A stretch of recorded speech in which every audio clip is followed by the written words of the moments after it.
સુરતની જ્યાં કોસંબા પંથકમાં મેઘરાજાની ધમાકેદાર બેટિંગ જોવા મળી રહી છે। કોસંબાની સાથે ખીમ સહિતના ગામોમાં પણ વરસાદ ખાબકી રહ્યો છે। ભારે પવન અને ગાજવીજ સાથે જામ્યો છે વરસાદી માહોલ। વરસાદને પગલે મુખ્ય બજારના માર્ગો થયા છે પાણી। આ સાથે જ કાળા ડિબાંગ વાદળો ઘેરાતા માર્ગ પર ઘટી છે વિઝિબિલિટી।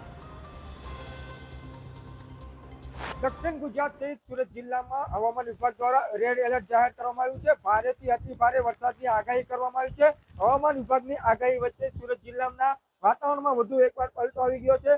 सीधा दृश्यो जोई शको छो के सूरत जिल्लाना कोसंबा होय, कामरेज होय, मांगरोळ होय के कीम होय, दरेक विस्तारमां हाल गाजवीज साथे पवननी गति साथे वरसाद वरसी रह्यो छे, जेने पगले जनजीवन प्रभावित थयुं छे। थोड़ी क्षणोनी अंदर वरसाद वरसता जे बजारो छे ते पाणी थई रही छे। पवनना सुसवाटा साथे हाल वरसाद वरसी रह्यो छे। जे रीते हवामान विभाग द्वारा आगाही करवामां आवी छे के आगामी दिवसोमां सूरत जिल्ला सहित दक्षिण गुजरातमां गाजवीज साथे वरसाद वरसी शके छे।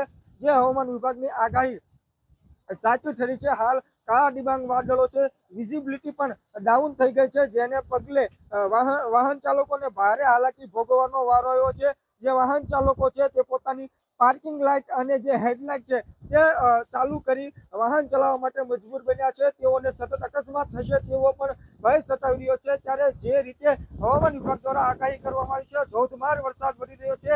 ક્યાંક ને ક્યાંક આજે વરસાદ છે તે ખેડૂતો માટે આશીર્વાદ રૂપ સાબિત થશે। છેલ્લા લાંબા સમયથી ખેડૂતો વરસાદની આતુરતાથી રાહ જોઈ રહ્યા હતા અને છેલ્લા 4 દિવસથી सूरत जिला में वरसादी माहौल जाम्यो छे अने तेमां पण हवे हवामान विभागे रेड एलर्ट जाहिर कर्युं छे। हवामान विभागना रेड एलर्ट वच्चे फरी एकवार गाजवीज पवनना सुसवाटा साथे धोधमार वरसाद वरसવાનું શરૂ થઈ ગયું છે।